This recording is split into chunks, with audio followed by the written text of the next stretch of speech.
adults. The back, baby, it's you.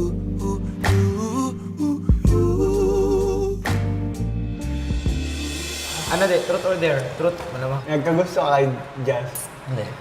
Hindi?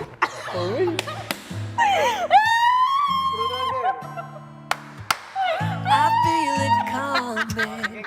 I feel it taking control. Natatamaan ka na ba kay Ate Jazz? Hindi. Wow! Madali yan. Madali yan. Napakasimple yan. Nagselos ka ba sa akin? Nagseselos ka ba sa akin? Ayan! Ayan! Kaibigan, nabalik sa'yo yung tanong, kaibigan. Nagselos ako nun.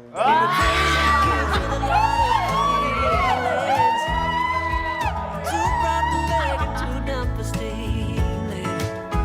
Siyempre, abang tumatagal o kuya nung inuman namin, may nagkakatapatan na din po ng feelings. Sige, ako.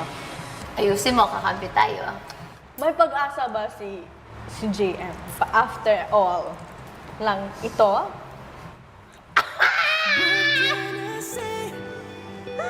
Ba't kinikilig? Puntos yan, umayos ka. Sige na, go. Ayos ka din. Yes or no? Yes lang or no? Walang maybe ha? What you see, what you hear, leave it here. No explanation? Wala. No explanation. Wala explanation. What's in here stays in here. Yes. Natalo ang manok ko, kuya, na si Ate Jazz, kuya.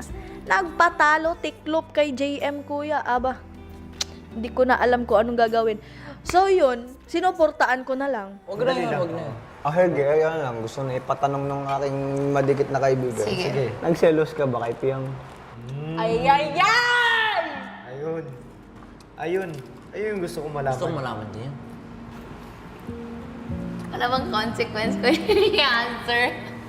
Ba't Yes or ba't no? hindi mo masagot, Helen? Oo, no. Ayun ang tanong yan galing.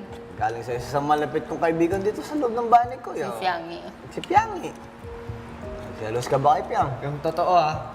Sagutin mo, Dylan. Oo.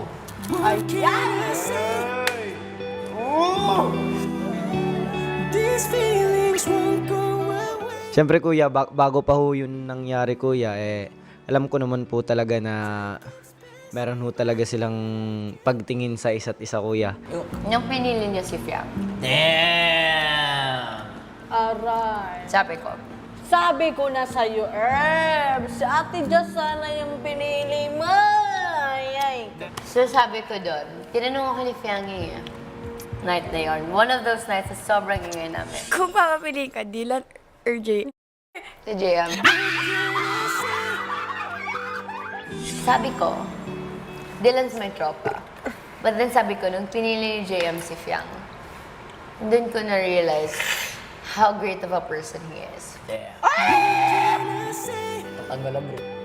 Si Jazz patuloy na nagbahagi ng saloobin tungkol kay Fiang. Alam mo, ito yung nangyari kay Fiang.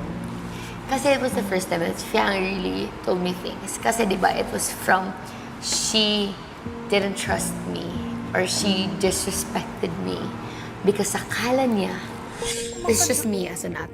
Be cautious lang. What kind of actions? The super like Yeah. clingy to the highest level. Baka lang we don't know what's going around. So just be cautious. Pinabawalan ko si Jaren, which even if you replay or even if you ask Jaren, never ako nagsabi because I'm not that type of person. Even to my brother, for me naman, it was more of, kasi tinanong ako ng girls, Ate Jazz or Jazz. You admitted na you admired JM.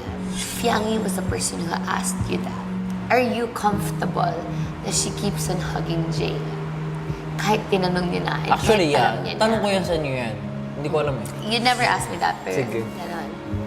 Sinabi ko din naman, hindi ko naman super, and I'm very honest. And sinabi ko din naman na, hindi ko crush si JM. Parang sayang to. Sagot! Sinabi ko din naman na hindi ko crush talaga si JM. Alam. Pero na-admire ko yung mindset mo. Alam ko. Okay, so alam mo. Kasi sinabi ni Fiangi, Di ka naman daw niya crush. Admire lang. Pero namimiss niya daw yung mga asar mo sa kanya. Hindi mo na siya inaasar. Alam ko yan eh. She says girlhood. Yang eh. Whatever. But then sinabi ko, in-admire ko yun. Sobrang saya lang kuya kasi medyo nagtagal din kami kahit paano doon sa party. But at the same time, I wish sana na mas matagal. So, okay, adult tayo. Walang mali dun. Thank you, Kuya! Ngunit matapos ang party, Just, can do it.